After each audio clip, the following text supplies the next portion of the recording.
apa?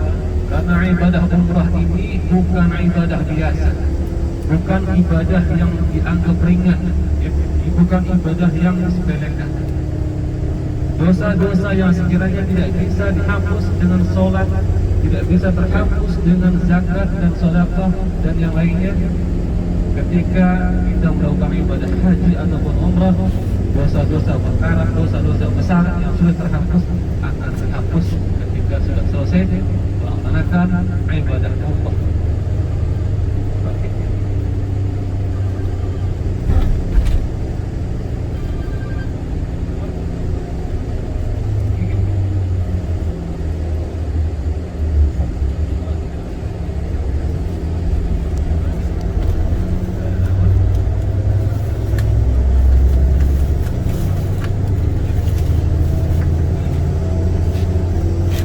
Itu makanya ibadah haji ataupun umrah, para ulama sangat berhati-hati dalam menentukan hukum.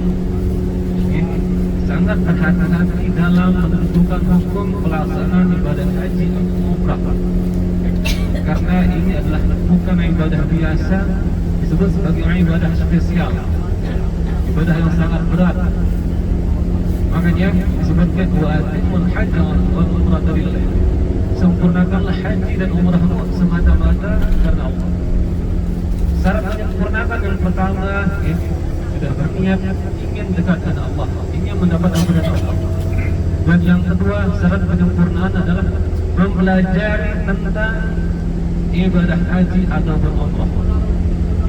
Dan alhamdulillah di Indonesia sudah ada manasik haji dan umrah, sudah melaksanakan syaratnya, sudah menyelesaikan syaratnya. Jadi kita tidak bisa mengatakan kalau sudah niat kita sudah Allah Maha tahu. Jadi tidak bisa seperti itu.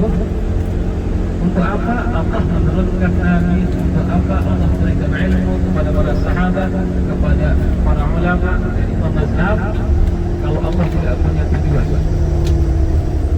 Jadi Allah menurunkan mereka, memberikan mereka ilmu untuk memberikan pelajaran kepada kita bahwa melaksanakan ibadah itu harus dengan ilmunya. Kalau sudah kita memahaminya, maka ada dua yang harus kita pahami. Yang pertama ada ikhtiar, ada usaha, dan yang kedua ada ijtihad, ada kehati-hatian. Jadi jangan sampai kita berpikir, ini ibadah kita sudah sering lakukan, ibadahnya gampang, niat keliling Ka'bah, sa'i Safa Marwah, tahallul sudah cukup. Itu tidak bisa kita anggap remeh. Yang penting kita laksanakan, kita ada usaha dan kehati-hatian, barulah kita tawakal kepada Allah, serahkan semuanya kepada Allah. Jadi insyaallah nanti setelah kita dari beralih akan beranjak menuju kota Mekah, akan kami ulas kembali, berusaha sedetail-detailnya akan menjelaskan, mulai dari niatnya, larangan-larangannya, dan aturan-aturan yang berlaku ketika jenengan akan melaksanakan tawaf, dan apa-apa yang sekiranya melanggar atau merusak tawaf. Jadi tawaf pun ada aturannya, ada hukumnya. Karena apa? Tawaf itu merupakan rukun. Kalau rusak tawaf jenengan, maka rusak rukun, dan dipastikan umrah dengan tidak syah.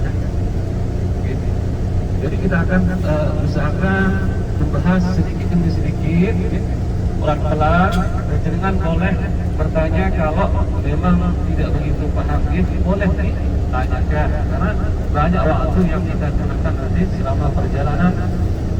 Dan kalau untuk istirahat, insya Allah nanti akan banyak waktu untuk istirahat, karena memang jenengan butuh istirahat, perjalanan jauh, dan akan langsung menyelesaikan ibadah umrah, rukun, tawaf, sa'i dan tahallul.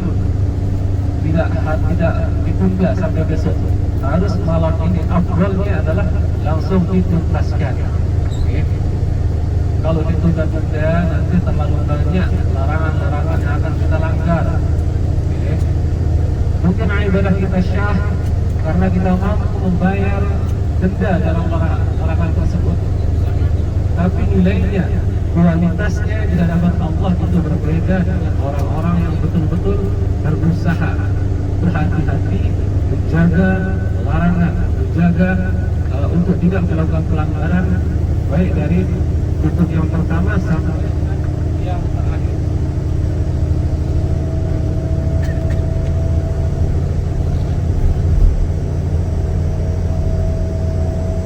Selanjutnya nanti di Masjid Zulhulaifah, setelah ganti turun kita akan kumpul bersama sambil kami mengatur lagi. Bagi yang datang wudhunya akan ambil wudhu, akan diantar. Bagi yang sudah ada wudhunya akan kami arahkan ke mana nomor pintu yang jenengan harus masuk. Jadi kita untuk perempuan ada seadat di belakang.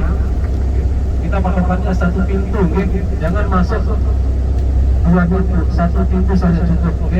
Jadi gampang untuk kumpulnya karena orang ramai. Dan nanti bapak-bapak ada pintunya yang akan kami arahkan juga. Dan di sana melaksanakan sholat sunnah tahiyatul masjid 2 rakaat. Setelah itu melaksanakan sholat sunnah ihram 2 rakaat. Yang lain ada yang sudah melaksanakan sholat sunnah ihram belum? Nanti akan melaksanakan sholat sunnah ihram 2 rakaat.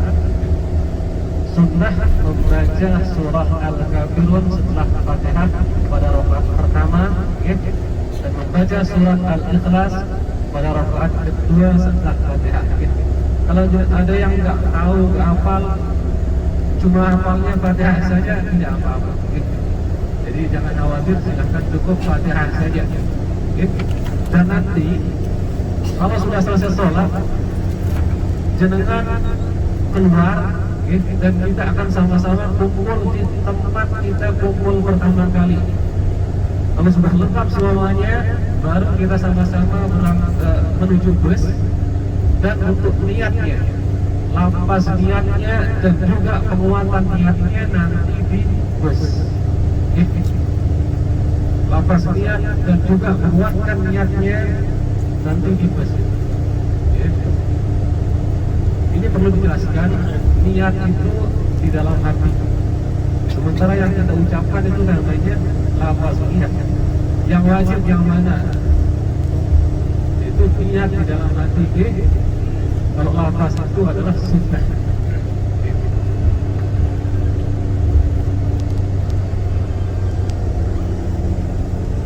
Memang langkah bagusnya dilapaskan, baru nanti dikuatkan niatnya di dalam hati. Dan insya Allah nanti niatnya akan kita tambahkan dengan niat bersyarat. Kita tambahkan dengan niat bersyarat. Setelah niat nawaitul umrata wa ahramtu biha lillahi ta'ala, fa in habasani habisun farhalli min haythu habastani. Itu tambahan niat bersyarat, yang artinya dikuatkan di dalam hati. Sengaja aku berniat umrah dan berihram dengannya karena Allah Ta'ala. Apabila aku terhalangi dengan suatu halangan, maka aku akan bertahallul di mana aku terhalangi. Kenapa kita dianjurkan niat bersyarat?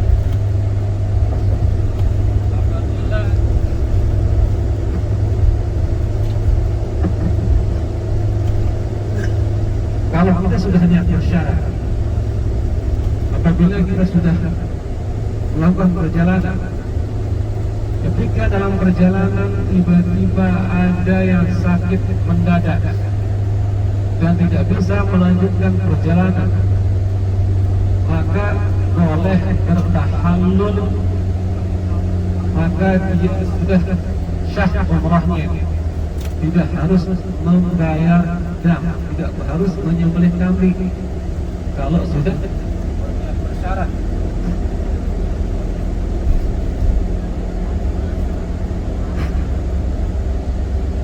Kalau sudah bersyarat, atau ada perempuan yang masih aktif datang bulannya, siapa setelah niat umrah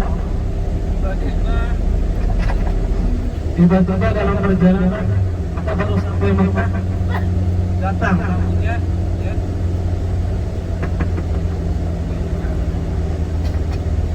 tiba-tiba datang bulan, datang tahunnya, maka dia tidak bisa melanjutkan untuk melaksanakan tawaf, karena tidak boleh. Kalau tidak darurat, maka untuk perempuan yang sedang datang bulan itu akan dianjurkan untuk beristirahat sambil menunggu kapan bisa boleh untuk tawafnya atau kapan hari bersihnya. Kalau ternyata tidak bersih-bersih sampai hari menjelang kebulanan, maka boleh bertahallul tanpa harus menyembelih seekor kambing, dan pahalanya sama dengan yang melaksanakan umrah secara sempurna. Kenapa? Dalam badan sakit, dalam badan sakit